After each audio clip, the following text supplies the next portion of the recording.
ನಮಸ್ಕಾರ ಸ್ನೇಹಿತರೆ, ಕರ್ನಾಟಕ ಮ್ಯಾಟರ್ಸ್ಗೆ ಮತ್ತೊಮ್ಮೆ ಆತ್ಮೀಯ ಸ್ವಾಗತ.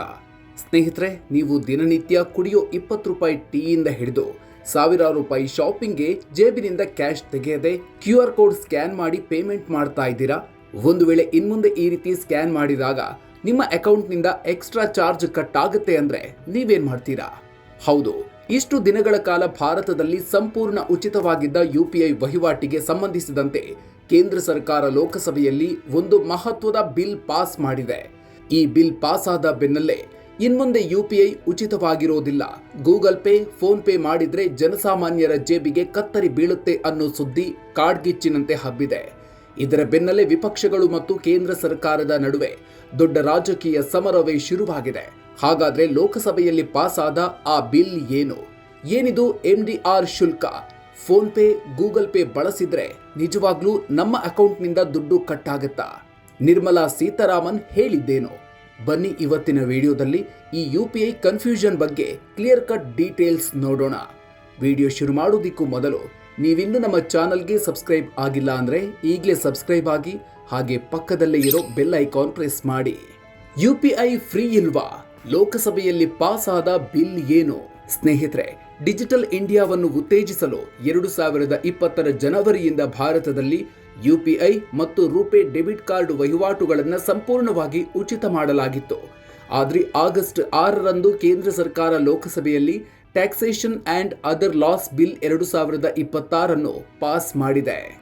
ಈ ಮಸೂದೆಯ ಮೂಲಕ ಪೇಮೆಂಟ್ ಅಂಡ್ ಸೆಟಲ್ಮೆಂಟ್ ಸಿಸ್ಟಮ್ ಕಾಯ್ದೆ 2007ರ ಸೆಕ್ಷನ್ 10A ತಿದ್ದುಪಡಿ ತರಲಾಗಿದೆ. ಇದರರ್ಥ ಇಷ್ಟೇ, ಇಷ್ಟು ದಿನ UPI ಪೇಮೆಂಟ್ಗಳ ಮೇಲೆ ಯಾವುದೇ ಶುಲ್ಕ ವಿಧಿಸುವಂತಿಲ್ಲ ಅನ್ನೋ ಕಾನೂನಿತ್ತು. ಈಗ ಆ ನಿರ್ಬಂಧವನ್ನ ತೆಗೆದುಹಾಕಲಾಗಿದೆ. ಈ ಬಿಲ್ ಪಾಸ್ ಆಗಿದ್ದೇ ತಡ, ಇನ್ಮುಂದೆ UPIಗೂ ಶುಲ್ಕ ಬೀಳುತ್ತೆ, ಜನಸಾಮಾನ್ಯರಿಗೆ ಎಕ್ಸ್ಟ್ರಾ ಹೊರೆಯಾಗುತ್ತೆ ಅಂತ ಚರ್ಚೆ ಶುರುವಾಗಿದೆ. ಏನಿದು MDR ಶುಲ್ಕ? ಸಾಮಾನ್ಯ ಜನರಿಗೆ ಹೊರೆಯಾಗುತ್ತಾ? ಸ್ನೇಹಿತರೆ, ಇಲ್ಲಿ ನೀವು MDR ಅಂದ್ರೆ ಮರ್ಚೆಂಟ್ ಡಿಸ್ಕೌಂಟ್ ರೇಟ್ ಬಗ್ಗೆ ತಿಳಿದುಕೊಳ್ಳಲೇಬೇಕು.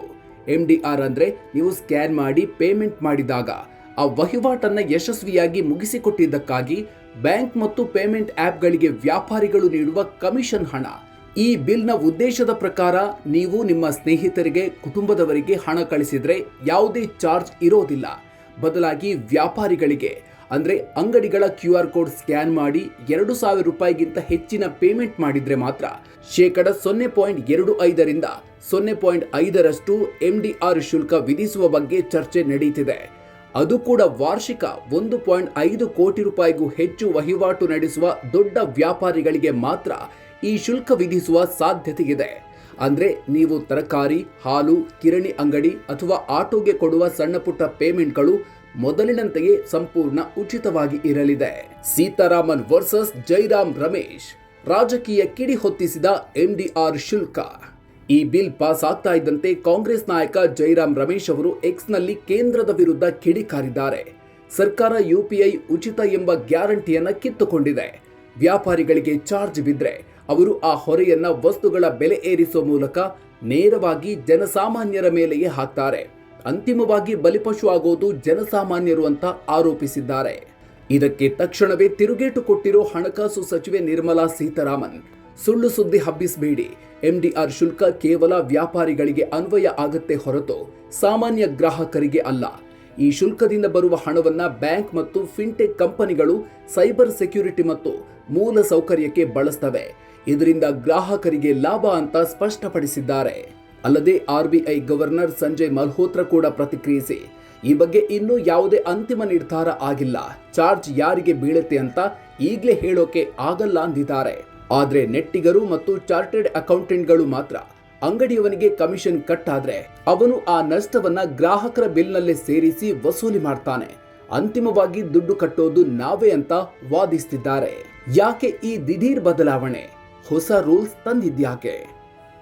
ಭಾರತದಲ್ಲಿ ಪ್ರತಿ ತಿಂಗಳು ಬರೋಬ್ಬರಿ 2,300 ಕೋಟಿಗೂ ಹೆಚ್ಚು UPI ವಹಿವಾಟು ನಡೆಯುತ್ತೆ. ಅಂದ್ರೆ ಸುಮಾರು 30 ಲಕ್ಷ ಕೋಟಿ ರೂಪಾಯಿ ಹಣ ಚಲಾವಣೆಯಾಗುತ್ತೆ. ಇಷ್ಟೊಂದು ದೊಡ್ಡ ವಹಿವಾಟಿಗೆ ಸರ್ವರ್ ಮೇಂಟೈನ್ ಮಾಡೋದಿಕ್ಕೆ, ಸೈಬರ್ ವಂಚನೆ ತಡೆಯೋದಿಕ್ಕೆ ಬ್ಯಾಂಕ್ಗಳಿಗೆ ಹಾಗೂ ಫೋನ್ ಪೇ, ಗೂಗಲ್ ಪೇನಂತ ಕಂಪನಿಗಳಿಗೆ ಸಾವಿರಾರು ಕೋಟಿ ಖರ್ಚಾಗ್ತಿದೆ. ಇಷ್ಟು ದಿನ ಉಚಿತವಾಗಿ ಸೇವೆ ಕೊಟ್ಟಿದ್ದಾಯ್ತು.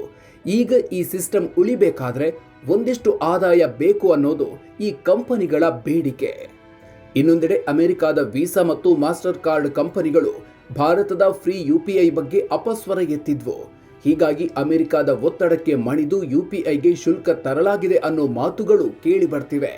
ಈ ಹಿನ್ನೆಲೆಯಲ್ಲಿ ಅಮೆರಿಕದ ಒತ್ತಡಕ್ಕೆ ಮಣಿದು ಭಾರತ UPI ಮೇಲೆ ಶುಲ್ಕ ವಿಧಿಸಬಾರದು ಅಂತ GTRI ಸಂಸ್ಥೆ ಸರ್ಕಾರಕ್ಕೆ ಎಚ್ಚರಿಕೆ ಕೊಟ್ಟಿದೆ. ಹಾಗಾದ್ರೆ ಮುಂದೇನು? ಒಟ್ಟಿನಲ್ಲಿ ಸದ್ಯಕ್ಕೆ UPI ಮೇಲೆ ಯಾವುದೇ ಶುಲ್ಕ ಜಾರಿಯಾಗಿಲ್ಲ. Bill pass ಆಗಿದೆಯಷ್ಟೇ. ಈ ಬಿಲ್ ರಾಜ್ಯಸಭೆಯಲ್ಲಿ ಪಾಸ್ ಆಗಿ ರಾಷ್ಟ್ರಪತಿಗಳ ಅಂಕಿತ ಬಿದ್ದ ನಂತರ NPCI ಕಮಿಟಿ ಈ ಶುಲ್ಕದ ಬಗ್ಗೆ ಅಂತಿಮ ನಿರ್ಧಾರ ತೆಗೆದುಕೊಳ್ಳಲಿದೆ. ಈ ಬಗ್ಗೆ ನೀವೇನ್ ಹೇಳ್ತೀರಿ? UPI ಬಳಕೆ ಮೇಲೆ ಶುಲ್ಕ ತರೋದು ಸರಿನಾ? ಒಂದು ವೇಳೆ ದೊಡ್ಡ ಅಂಗಡಿಗಳಿಗೆ ಶುಲ್ಕ ವಿಧಿಸಿದ್ರೆ ಅಂಗಡಿಯವರು ವಸ್ತುಗಳ ರೇಟ್ ಹೆಚ್ಚು ಮಾಡಿ ನಮ್ಮಿಂದಲೇ ವಸೂಲಿ ಮಾಡ್ತಾರಾ? ಮತ್ತೆ ಕ್ಯಾಶ್ ಜಮಾನ ವಾಪಸ್ ಬರುತ್ತಾ? ಕಮೆಂಟ್ ಬಾಕ್ಸ್ನಲ್ಲಿ ತಪ್ಪದೆ ನಿಮ್ಮ ಅನಿಸಿಕೆ ಹಂಚಿಕೊಳ್ಳಿ. ಈ ಇನ್ಫಾರ್ಮೇಟಿವ್ ವಿಡಿಯೋ ನಿಮಗೆ ಇಷ್ಟ ಆಗಿದ್ರೆ ವಿಡಿಯೋ ಲೈಕ್ ಮಾಡಿ ಮತ್ತು ಪ್ರತಿಯೊಬ್ಬರಿಗೂ ಶೇರ್ ಮಾಡಿ. ಇದೇ ರೀತಿಯ ಮತ್ತಷ್ಟು ಇಂಟ್ರೆಸ್ಟಿಂಗ್ ಅಪ್ಡೇಟ್ಸ್ ಮತ್ತು ನ್ಯೂಸ್ಗಾಗಿ ಮರೆಯದೆ ನಮ್ಮ ಕರ್ನಾಟಕ ಮ್ಯಾಟರ್ಸ್ ಯೂಟ್ಯೂಬ್ ಚಾನಲ್ಗೆ ಸಬ್ಸ್ಕ್ರೈಬ್ ಆಗಿ. ಮುಂದಿನ ವಿಡಿಯೋದಲ್ಲಿ ಮತ್ತೊಂದು ಇಂಟ್ರೆಸ್ಟಿಂಗ್ ವಿಚಾರದ ಜೊತೆಗೆ ಮತ್ತೆ ಸಿಗೋಣ. ಅಲ್ಲಿವರೆಗೂ ನಮಸ್ಕಾರ.